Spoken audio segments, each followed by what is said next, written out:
दादाजी। তো আরসিবি আর সিএসকে দুটো সাউথ ইন্ডিয়ান ডার্বির টিম আমরা জানি। তো আজকে আমরা এই ভিডিওতে আলোচনা করব আরসিবি এবং সিএসকে স্কোয়াড কেমন হলো, অকশনে ওরা কেমন জিতলো কেমন হারলো, প্লাস হচ্ছে প্লেইং 11 কি কি হতে পারে এই দুটো টিমের। আমরা আজকে মেনলি এটা নিয়ে আলোচনা করব ভিডিওর মধ্যে। তো কিছু কোয়েশ্চেন কিন্তু সবার প্রথমে আমার মাথায় আসছে, সেটা হচ্ছে MS ধোনির জায়গায় কিন্তু অনেকগুলো কিপার নিয়েছে সিএসকে। কার্তিক শর্মা 14 কোটি টাকা দিয়ে নিয়েছে, সঞ্জু স্যামসনকে এত কোটি টাকার বদলে ট্রেড করেছে। তাহলে কি MS ধোনি এই বছর কি কিপিং করবে না, কি আমরা বেশি মাঠে দেখতে পারবো না, শুধু ইম্প্যাক্ট প্লেয়ার হিসেবে খেলবে? এক নম্বর কোশ্চেন। 2 নম্বর কোশ্চেন হচ্ছে আরসিবিতে আমরা দেবদূত পাডিক্কালকে বাপসি করতে দেখেছি, মানে ফেরত আসতে দেখেছি। তো দেবদূত পাডিক্কাল খেলবে নাকি হচ্ছে ভেঙ্কটেশ আয়ারকে খেলবে? এটা কিন্তু একটা বড় প্রশ্ন আসছে, মানে 3 নাম্বার খেলবে, 3 নাম্বার খেলবে হ্যাঁ কি নাকি দুজনেই খেলবে? তো আমরা স্কোয়াডে আলোচনা করলে অবশ্যই তার মধ্যে জানতে পারবো। আর আরেকটা হচ্ছে সিএসকে এই প্রথম কোনো মানে আনক্যাপ প্লেয়ার 3 জন খেলবে কিনা, এটা একটা 3 জন, কার্তিক শর্মা 14 কোটি টাকা দিয়ে, আর হচ্ছে প্রশান্ত বীর, এরকম দুজনকে 14 কোটি টাকা দিয়ে কিনেছে। আর আয়ুষ মাত্রা, মানে এই 3 জনই আছে। 3 জনই কি খেলতে পারবে নাকি খেলতে পারবে না? তো আমরা এই প্রশ্নই আজকে এইগুলোর কোশ্চেন মানে খোঁজার চেষ্টা করবো আজকে এই ভিডিওর মধ্যে। তো সবার প্রথমে যদি আমরা আসি আজকে আরসিবিকে নিয়ে সবার প্রথমে বলছি, আরসিবি যদি আমরা এখানে দেখি অকশন এত সুন্দর, এত শান্তভাবে যে আরসিবির অকশন দেখেছি আমরা, এত ইন্টেলিজেন্ট আরসিবির অকশন দেখেছি, সেটা দেখে কিন্তু আমি অবাক হয়েছি, পরিষ্কার কথা। কারণ হচ্ছে আরসিবি সবসময় এসে হালচাল করে দেয় একদম, এত কোটি একে, মানে প্রথমে হেরে যেত। হ্যাঁ, চ্যাম্পিয়ন টিমের মতো অকশন করেছে, খুব একটা প্লেয়ার দরকার ছিল না, একটা ডিসেন্ট অ্যামাউন্টও ছিল, 15-16 কোটি অ্যামাউন্ট ছিল। তো এখানে ভেঙ্কটেশ আয়ারকে কিনেছে 7 কোটি টাকা দিয়ে। মঙ্গেশ যাদব এই একটা প্লেয়ার আছে যাকে কিনেছে কিন্তু 5 কোটির উপরে, তাকে কিনেছে। স্পিন না, পেস করে 140 গতিতে বল করতে পারে, মধ্যপ্রদেশের প্লেয়ার, মানে রাজত পাতিদার যে ক্যাপ্টেন আরসিবি সেই দলেরই প্লেয়ার, পেস করতে পারে, প্লাস অলরাউন্ডার, কিন্তু ব্যাটও করতে পারে লোয়ার অর্ডারে। তো আরেকটা যে প্লেয়ার কিনেছে সেটা আমি মনে করি পুরো এই বছর আইপিএল অকশনে সবথেকে স্টিল ডিল, ঠিক আছে, সেটা হচ্ছে জেকব ডাফি। বর্তমানে টি20তে 2 নম্বর আছে কিন্তু, প্লাস শুধু এটাই না, প্লাস এই বছর ওভারঅল যদি 3টে ফরম্যাটে দেখি সবথেকে বেশি উইকেট কিন্তু জেকব ডাফির নামে। তো জেকব ডাফি কি আদৌ খেলতে পারবে প্লেইং 11-এ? সেটা আমরা প্লেইং 11-এর মধ্যে আসছি। তো আমরা দেখে নেবো যে প্লেইং 11টা কেমন হতে পারে আরসিবির।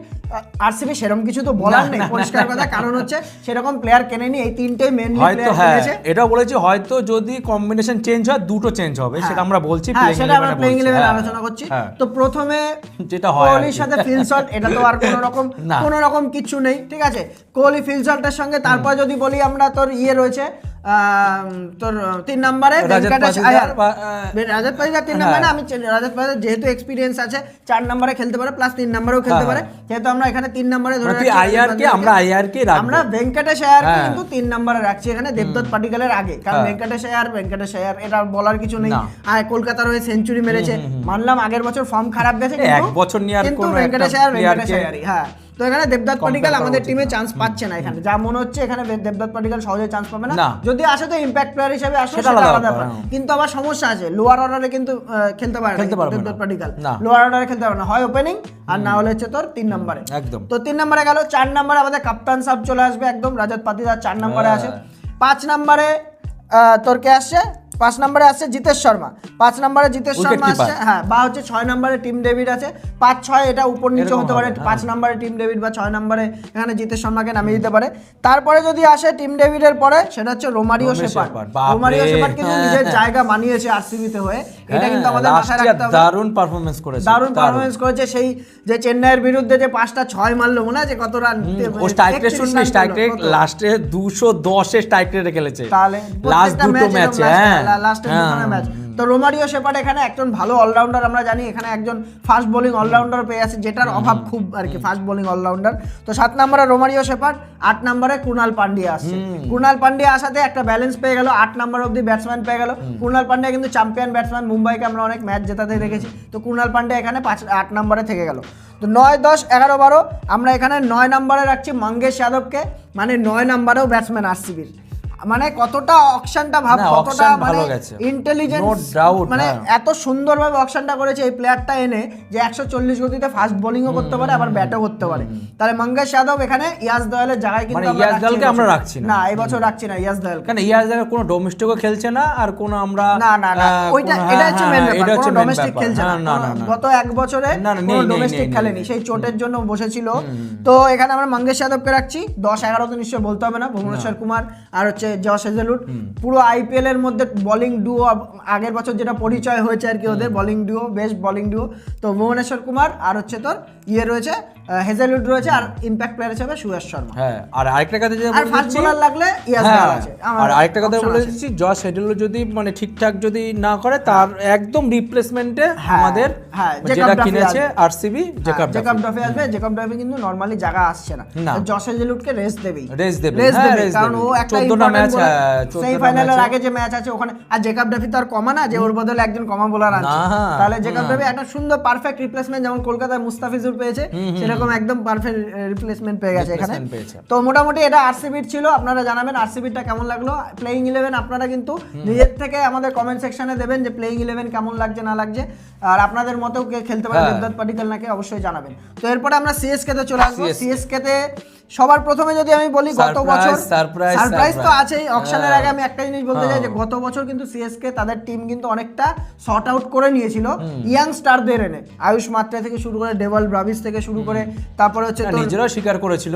নিজেরাও স্বীকার করেছিল আমাদের কিছু। আর ধোনি, সত্যি কথা বলতে ধোনির ফ্যান জানি, আমরাও ধোনির ফ্যান, কিন্তু ধোনি এসে আর লাস্টে চলছে না। না। তো এই বছর সিএসকে একটা কি ভালো মুভ করেছে যে ধোনির বদলে কাকে কিপার হিসাবে রাখা যায়, যেটা সঞ্জু স্যামসনকে এনেছে করে Trade ট্রেড করে, করে, হ্যাঁ। কার্তিক শর্মাকে এত টাকা দিয়ে 14 কোটি টাকা দিয়ে কার্তিক শর্মাকে মানে কিনেছে। যাকে বলে একদম যেগুলি হচ্ছে একদম মানে ডোমেস্টিকের হিট হ্যাঁ, হিট এবার অফ কিন্তু দ্য টপ। CSK হ্যাঁ, পুরোপুরি ডোমেস্টিক হ্যাঁ। প্লেয়ারদের এনে কিন্তু একদম হিট করে মানে দিয়েছে। যাদের বলে তৈরি করবে হ্যাঁ, তৈরি ধোনি করবে আর কি। ধোনি থেকেও তৈরি করবে। আর ওদের প্রথম দিয়ে টার্গেট হ্যাঁ, ছিল, target অন্য ছিল। কোনো প্লেয়ারকে না, টার্গেট দেখছিস তো। আরামসে ভেঙ্কটেশ আয়ারকে নিতে পারতো, ভেঙ্কটেশ পাতিদারকে কেন, নিতে পারতো, ইয়েকে যাকে খুশি নিতে পারতো। হ্যাঁ, মোদ্দা কথা। তোর হচ্ছে আরে স্পিনার আমাদের যে হ্যাঁ, রবি বিষ্ণয়, রবি রবি বিষ্ণয় বিষ্ণয়কে নিতে পারতো। 7 কোটি টাকা অবধি গেল কিন্তু নিল না। না।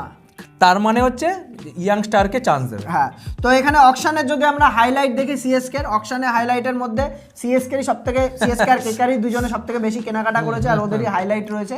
তো 14 কোটি টাকা দিয়ে আমরা এটার মধ্যে কেমন করে বলছি, আসছি না, অতটাও হ্যাঁ, আসছি না। কেমন করে অকশন কিন্তু শেষমেশ গিয়ে, না আমরা প্রথমে আগে প্লেয়ার গুলোর কথা বলে নিই, যে স্টিল ডিল নাকি ওয়েস্ট। আমরা হ্যাঁ, এরকম হ্যাঁ। কলকাতার ভিডিওতেও করেছিলাম, কলকাতার প্লেয়ার আপনারা দেখতে পারেন কলকাতার ভিডিও, ঠিক আছে। তো কেকেআর এর ভিডিও পরে এর মধ্যে শুধু এটাই আছে, বাদ দিলাম। মেন হ্যাঁ। হচ্ছে স্টিল ডিল আর ওয়েস্ট, এই দুটো আমরা আলোচনা করছি, যে মেন প্লেয়ারের নাম করে বলছি।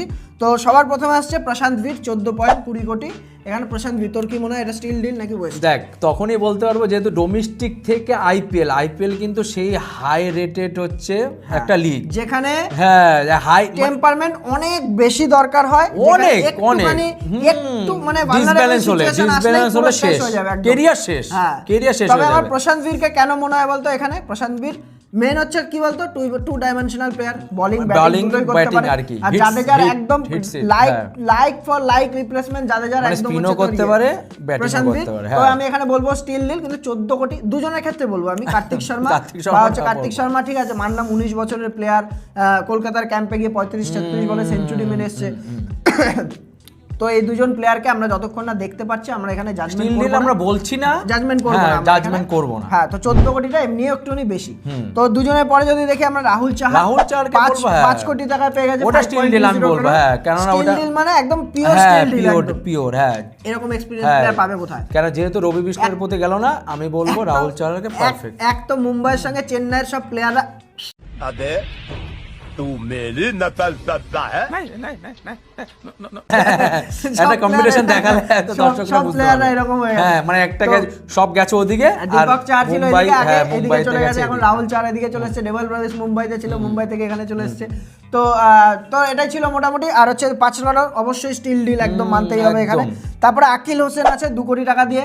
আকিল হোসেন একজন এক্সপিরিয়েন্স প্লেয়ার, টি20 লেজেন্ড, হ্যাঁ, ওয়েস্ট মানে ইন্ডিজের। লেজেন্ড তো হয়নি এখনো, কিন্তু হয়নি। যদি সে ক্যারিয়ার শেষ করে তো আকিল হোসেন একজন টি20 একজন মানে মার্কা মারা প্লেয়ার, টি20 ফরম্যাট হিসেবে শেষ করবে আর কি। তো বাহাতি স্পিনার, জাদেজার মতোই আর কি, বাহাতি স্পিনার প্লাস ব্যাটও করতে পারে, এরকম আকিল হোসেন স্টিল ডিলই বলা যায়, 2 কোটি টাকা পেয়ে গেছে।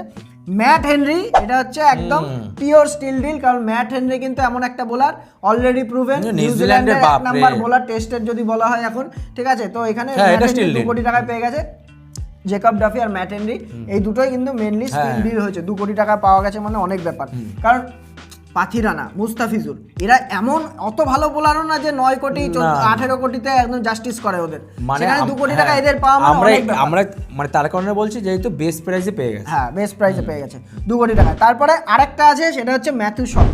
প্রথম 14 কোটি দুটো বাদ দিলে ম্যাথিউ শটকে মাত্র 1.5 কোটি টাকায় পেয়েছে। ম্যাথিউ শট এখানে মানছে যে খেলার জায়গা নেই, ম্যাথিউ শট ওপেনিং করে, স্পিন করে, ঠিক আছে। কেন অস্ট্রেলিয়া কে মানে টি20 তো স্ট্রাইক রেট 155, তাহলে ওভারঅল স্ট্রাইক রেট, হ্যাঁ ওভারঅল স্ট্রাইক রেট। তাহলে এখানে 1.5 কোটি টাকা যদি ওকে খেলাতে পারে, মঈন আলীর মতো প্লেয়ার আছে মিডল অর্ডারে, জানি না খেলাবে কিনা, মানে বলছে বলও করে দিতে পারে, বলবে যে তুমি খেলতে চাও, যদি খেলতে চায় তো খেলাবে, এরকমই প্লেয়ার আর কি। তো যাই হোক, প্লেইং 11-এর মধ্যে আসলে বুঝতে পারবেন যে 4টে বিদেশিও দরকার নেই সিএসকে। তো এখানে ম্যাথিউ শট আছে, সারফরাজ খান আরেকটা ভালো প্লেয়ার পেয়েছে 75 লাখে, সারফরাজ খানকে নিয়ে নিয়েছে, এটা ভালো লেগেছে। যেমন লাস্টে গেল যেটা সারফরাজ খানের দরকার ছিল ভাই সাহেব, ও কিন্তু অনেক ভাই লড়ে, এটা কি বলতো, খেলাক না খেলাক ওর আলাদা ব্যাপার, কি আসছে কি না আসছে, একটা কনফিডেন্স দেওয়া, একটা সম্মান দেওয়া যে একটা টিমের মধ্যে রয়েছে। যেমন চেতেশ্বর পূজারা যে সম্মানটা পায়নি কোনো, না না না না না, লাস্টে গিয়ে সিএসকে তে একবার নিয়ে। কেন আমি বলছি সারফরাজ খানের যদি তুই ডোমেস্টিক হিসাবে ধরিস, মানে আনবিলিভেবল পারফরম্যান্স, মানে এগুলি বলার, হ্যাঁ নেই মানলাম, কিন্তু সত্যি আনবিলিভেবল পারফরম্যান্স। মানে ও যখন ক্যারিয়ার শেষ করবে ডোমেস্টিকের টপ 10 ব্যাটসম্যানের মধ্যে, হ্যাঁ, ইনক্লুডিং সচিন তেন্ডুলকার, বিনোদ কামলি, ওয়াসিম জাফর, হ্যাঁ, এদের ইনক্লুডিং এদের নিয়ে কিন্তু এর মধ্যে কিন্তু পড়বে সারফরাজ খান, আমল মজুমদার, হ্যাঁ আমল মজুমদারের কথা বলছি, সারফরাজ খানের একটা। তো যাই হোক, টি20 এর ক্ষেত্রে আমরা এত কিছু বলছি না এখানে। তো মোটামুটি এইটা ছিল সিএসকে। এবার আমরা বেস্ট 11 নিয়ে, হ্যাঁ সিএসকে এটা ছিল। অকশনটা কেমন হলো যদি ওভারঅল বলি আমরা, যে অকশনটা হলো কেমন। অকশনটা দেখ, ব্যাটসম্যান যা ছিল আগে অলরেডি একদম মানে সেট ব্যাটসম্যান রয়েছে, একদম টপ কোয়ালিটি ব্যাটসম্যান রয়েছে। প্রথম থেকে তোর ঋতুরাজ থেকে শুরু করে সঞ্জু স্যামসন, আয়ুষ মাত্রে, ডেভেল ব্রাভিস, শিবম দুবে ছিল যেটা, এটা রয়েছে কি। আর বোলারও কিন্তু সেট ছিল, নূর আহমেদ, খালিল আহমেদ, আনসুল কাম্বোজ, আগে জাদেজাও ছিল। তো বোলিংও কিন্তু সেটই রয়েছে এখানে, নেথান এলিস ছিল, ম্যাট হেনরিকে নানা স্ট্রং হয়েছে। কিন্তু যেখানে প্রবলেম ছিল সেটা হচ্ছে লোয়ার মিডল অর্ডারে একজন ফিনিশার, সেইখানে কিন্তু এখনো যেটা ধোনি কিন্তু থাকতেও আমরা দেখেছি, ধোনি এখানে কিন্তু অনেক ম্যাচ হেরেছে, কি ফিনিশিং করতেই পারেন। তো ওইটাই হচ্ছে ব্যাপার, ধোনির অ্যাবসেন্সে কিন্তু ধোনি থাকুক আর নাই থাকুক এখানে ফিনিশিং এর কিন্তু প্রবলেম আছে সিএসকে এখন। ধোনি ফ্যানদেরও বলছে অ্যাডমিটেড প্রবলেম আছে।